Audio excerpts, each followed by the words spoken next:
This is the Cholo News Report for Sunday 06 October 2019. The Jordanian government announces it struck a deal with the teachers' union to end a month-long strike that affected at least 1.5 million students. The strike was instigated over pay in light of new austerity measures. Officials said King Abdullah had ordered the government to reach the hefty wage deal, which tests the ability of Prime Minister Omar al-Razaz to stay on track in implementing tough fiscal reforms, backed by the International Monetary Fund aimed at reducing a record $40 billion public debt. The government fears new pay demands by other public sector employees, including doctors, and pension increases for retired soldiers would wreck efforts to restore fiscal prudence, needed for a sustained economic recovery. Dozens of activists from the powerful teachers' union, whose members succeeded in forcing the government to agree to substantial pay hikes after a 4-week standoff, celebrated in front of their headquarters in Amman.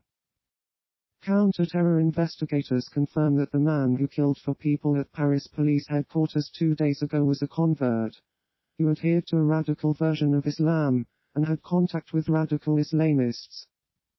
He had exchanged text messages of a religious nature with his wife before the attack, the prosecutor added.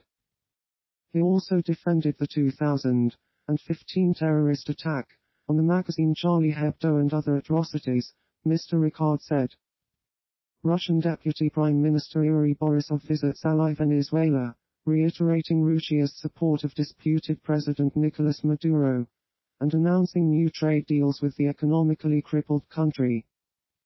Moscow has acted as a lender of last resort for Venezuela, with the government and oil giant Rosneft providing at least $17 billion in loans and credit lines since 2006. With dozens of Western and Latin American nations regarding Maduro as illegitimate, due to allegations he rigged a 2018 election, the support of Russia and China has been crucial. In Lower Manhattan, New York City, 4 homeless men are beaten to death, and a 5th severely injured while sleeping. A 24-year-old man, also believed homeless, is in custody. Officers found the victims early Saturday in 3 locations in or near Chinatown after someone called 911 to report one of the assaults, shortly before 2 a.m., Night Assistant Chief Stephen Hughes said.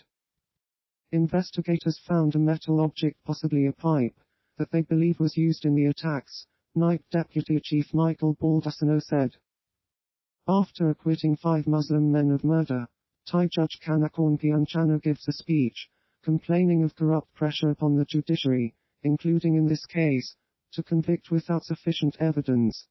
He then shoots himself in the chest in court in Yala, but survives.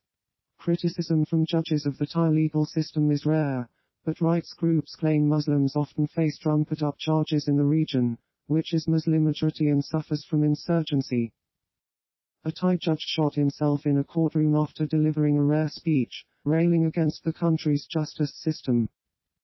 A statement believed to have been written by the judge before giving his ruling suggests that his suicide attempt could have been related to alleged interference in the case. After acquitting the 5 men of murder and firearms offenses, he addressed the court with an impassioned speech that he broadcast live on Facebook.